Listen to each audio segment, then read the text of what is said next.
தாய் வீடு ஆகஸ்ட் மாதம் 2026. அங்கையன் என்னும் கலை இலக்கிய படைப்பாளி.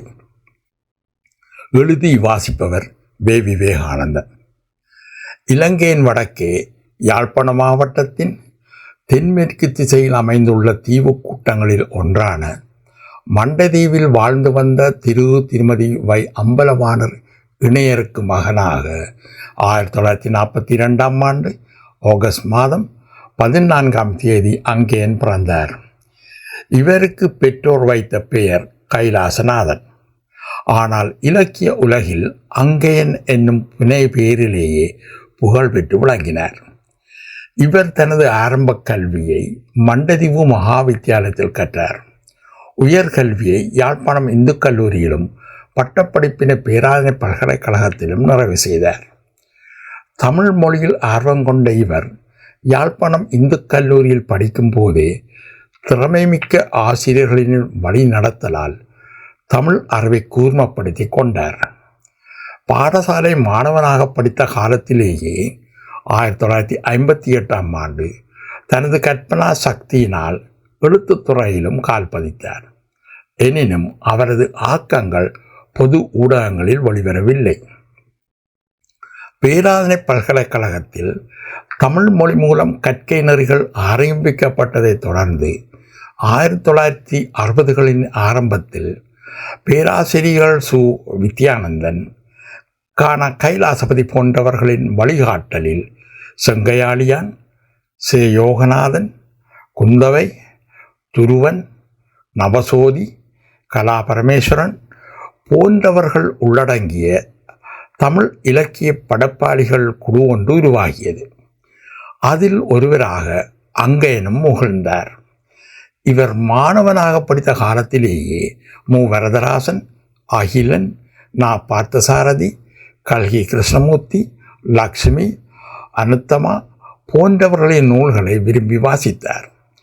1962ஆம் ஆண்டு பேராதனை பல்கலைக்கழக தமிழ்ச்சங்கம் நடத்திய குறுநாவல் போட்டியில் இவர் எழுதிய கடற்காற்று என்னும் நாவல் வெள்ளிப்பதக்கத்தை பரிசாக பெற்றது. இந்த வெற்றி எழுத்துத்துறையில் தொடர்ந்தும் அவர் முழு மனதுடன் ஈடுபட உந்து சக்தியாக அமைந்தது. பல்கலைக்கழகத்தில் தமிழ் மொழியை சிறப்பு பாடமாக தெரிவு செய்து அதில் திறமை சித்தி பெற்ற அங்கையன் ஊடகத்துறையில் பணியாற்ற விரும்பி ஈழநாடு பத்திரிகையில் உதவி ஆசிரியராக இணைந்து கொண்டார். 1964ஆம் ஆண்டு இவர் ஏற்கனவே எழுதிய கடற்காற்று என்ற நாவல் ஈழநாடு பத்திரிகையில் தொடராக வெளிவந்தது. பின்னர் கொழும்பில் பிரித்தானிய தூதரகத்தில் மொழிபெயர்ப்பாளராக சிறிது காலம் பணிபுரிந்தார். இக்காலப்பகுதியில் ராஜலட்சுமி என்பவரை காதலித்து திருமணம் செய்து கொண்டார். பிரித்தானிய தூதரகம் வெளியிட்டு வந்த காமன்வெல்த் டுடே என்ற மாத சஞ்சிகையை சாம்ராஜ்யம் இன்று என்ற தலைப்பில் மொழிபெயர்த்து வெளியிட்டார். இவான் துர்கானோ என்ற நாவல் ஒன்றை கரும்பூமி என்னும் தலைப்பில் மொழிபெயர்த்தார். அது பத்திரிகையிலும் பிரசுரமாகியது. மிக குறுகிய காலம் சமூக தீபம் என்னும் காலாண்டு கலை இலக்கிய சஞ்சிகையினையும் வெளியிட்டு வந்தார். வீரகேசரி பத்திரிகையில் 1966ஆம் ஆண்டு உதவி ஆசிரியராக இணைந்து கொண்ட அங்கையன் அங்கு பணியாற்றிய போது எழுதிய செந்தணல் என்ற நாவல் மித்திரன் பத்திரிகையில் தொடராக பிரசுரமாகியது. அங்கையனின் இத்தகைய பணிகள் ஆயிரக்கணக்கான வாசகர்களின் மனதில் இடம் பிடித்தது. அத்துடன் அவருக்கு பெயரையும் புகழையும் ஈட்டிக் கொடுத்தன. பத்திரிகைகளில் பணியாற்றிய காலப்பகுதிகளில் ஏராளமான இலக்கிய ஆராய்ச்சி கட்டுரைகளையும் தனிக்கதைகளையும் சிறுகதைகளையும் கவிதைகளையும் பல்வேறு பத்திரிகைகளிலும் சஞ்சிகைகளிலும் எழுதி வந்தார். முக்கண்ணன், புதுமை பண்டிதன், கைலாஸ், தனது மனைவியின் பெயரையும் தனது பெயரையும் இணைத்து லக்ஷ்மிநாதன் என புனை பெயர்களில் வெளிவந்த போதிலும் அங்கையன் என்ற புனை பெயரே இலக்கிய உலகில் நிலைத்து புகழ்பெற்று நீடித்தது. சங்க இலக்கிய ஆய்வுக் கட்டுரைகளை எழுதிய அங்கேயன் தன்னை கவர்ந்த அகத்தினை சார்ந்த பல தனிப்பாடல்களையும் எழுதியுள்ளார். அவற்றில் ஒன்று பின்வருமாறு அமைகிறது. காலை மலரே, கனிவுடைய செண்பகமே, சோலைக்குயிலே, சுவை நிறைந்த தேன்பழமே, வேலை பழிக்கும் ஒளிபடைத்த பொற்கிடமே, நூலை பறித்து நுண்ணிடையில் ஏன் வைத்தாய்?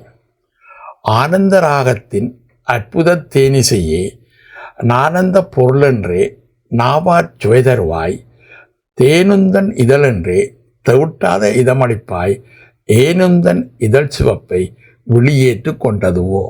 அன்னம் நடை நடக்கும் உன்னடையை கண்டதனால், ஆதவன் ஒளிபெற்றான் உன் நெழிலை கேட்டதனால், தென்னன் தமிழ் நிலைத்தால் உன் குரலின் இனிமையதால், இன்னும் எதை சொல்ல என் இதயத்தின் ஒளியே என்று அப்பாடல் முடிவடைகிறது.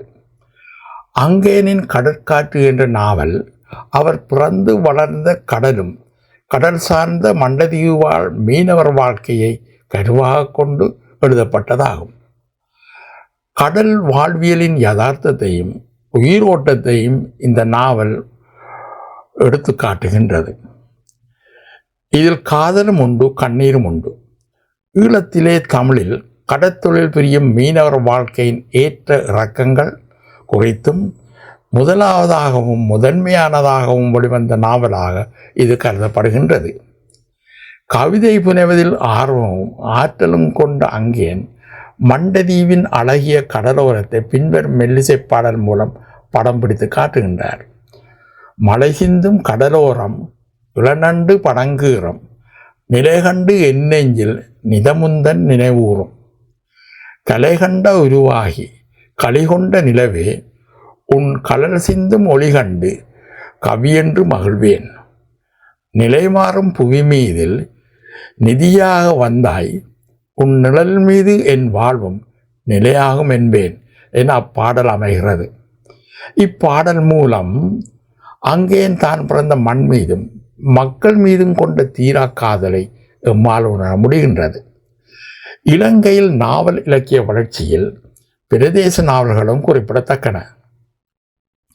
வன்னி பிரதேச நாவல்களாக காட்டாறு, நிலக்கிளி போன்றவையும், மலையக பிரதேச நாவல்களாக மலைக்கொழுந்து, குருதிமலை போன்ற படைப்புகளும் விளங்குவது போல இவரது செந்தணல் என்ற நாவலும் ஒரு பிரதேச நாவலாகும். யாழ்ப்பாணத்தில் உள்ளவர்கள் தொழில் நிமித்தம் கொழும்பில் வாழும்போது அவர்கள் வாழ்வியலை இந்த நாவல் மிக நுட்பமாக சித்தரிக்கின்றது. உணவு, உடை, போக்குவரத்து, பொழுதுபோக்கு, சமூக வாழ்க்கை என அனைத்தும் எவ்வாறு கிராமிய வாழ்க்கையிலிருந்து வேறுபடுகிறது என்பதனை துல்லியமாக இந்த நாவலில் எடுத்து காட்டுகின்றார்.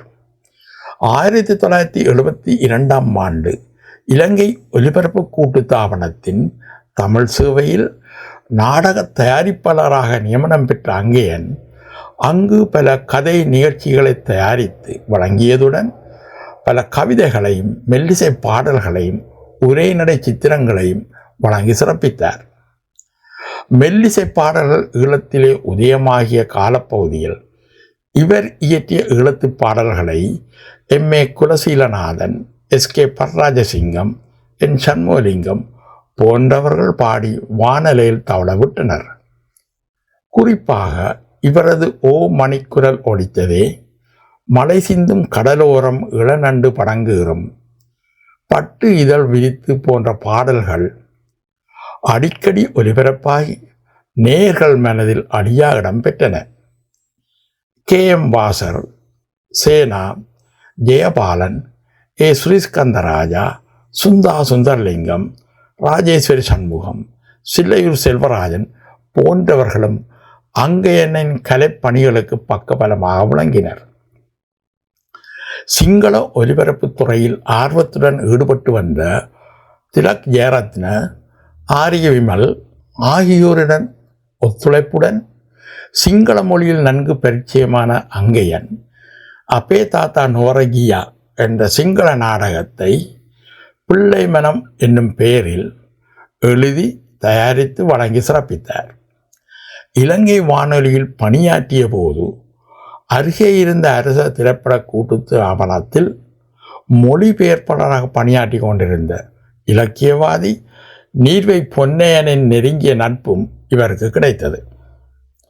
அந்த நட்பின் மூலம் நீர்வை பொன்னையன் எழுதிய உதயம் என்ற சிறுகதையை அவரது அனுமதியுடன் அதே பெயரில் நாடகமாக தயாரித்து வானொலியில் தவள விட்டார்.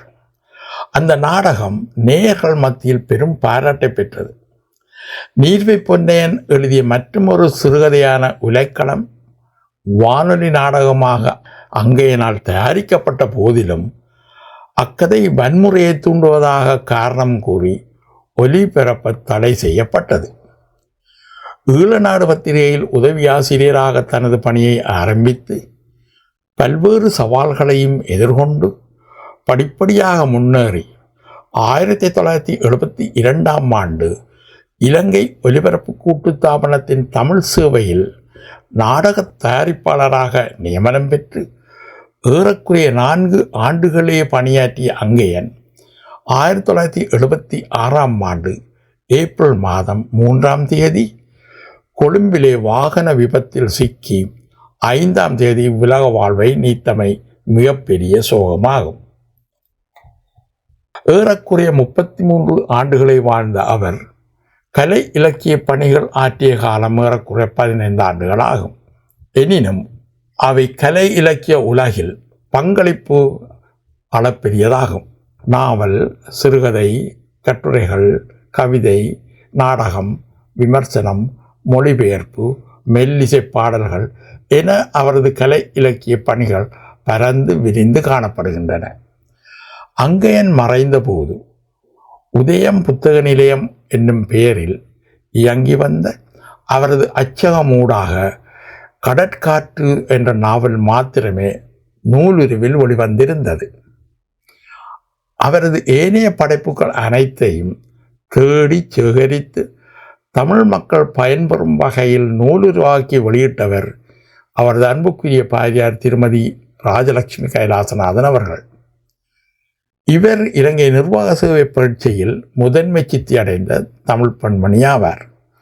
இந்து கலாச்சார பண்பாட்டு அலுவலர்கள் அமைச்சில் மேலதிக செயலாளராக பணியாற்றியவர். கலை இலக்கிய முயற்சிகளில் ஈடுபாடு கொண்டவர். குறிப்பாக 1998 ஆண்டு இலங்கை சுதந்திரம் அடைந்த 50வது ஆண்டு பொன்விழாவை முன்னிட்டு கலை இலக்கிய குழுவால் வெளியிடப்பட்ட சுதந்திர இலங்கையின் தமிழ் சிறுகதைகள் என்னும் மலருக்கான தயாரிப்பு குழுவில் இணைந்து காத்திரமான பங்களிப்பை செய்திருந்தார். இவரது அயராத முயற்சியினால் 2000 ஆண்டு அங்கேயனின் 13 சிறுகதைகளை கொண்ட அங்கேயன் கதைகள் என்ற நூலும் செந்தணல் என்ற நூலும் வெளியிடப்பட்டன.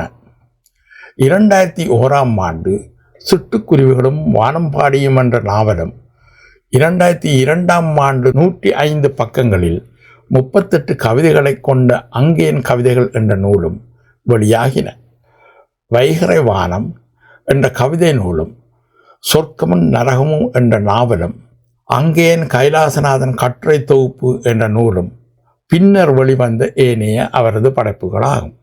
2004 ஆண்டு அங்கேயனின் 9 மெல்லிசை பாடல்கள் இருவட்டில் பதியேற்றப்பட்டு வெளியிடப்பட்டன. இலங்கை வடக்கு கிழக்கு மாகாண சபை 2001 ஆண்டு அங்கேயனின் சிறுகதை தொகுப்புக்கும் சிட்டுக்குருவிகளும் வானம்பாடிகளும் என்ற நாவலுக்கும் பரிசு வழங்கி கௌரவித்தது. எழுதிய பின் எதுவும் எழுத்தாளனுக்கு சொந்தமல்ல, பொதுமக்களுக்கே சொந்தமானவை என்ற கருத்தை உறுதியாக கொண்டிருந்த அங்கேயன் மறைந்து 50 ஆண்டுகள் கடந்தும் அவரது படைப்புகள் உயிர்ப்புடன் உள்ளமை பெருமைக்குரியதாகும். நன்றி, வணக்கம்.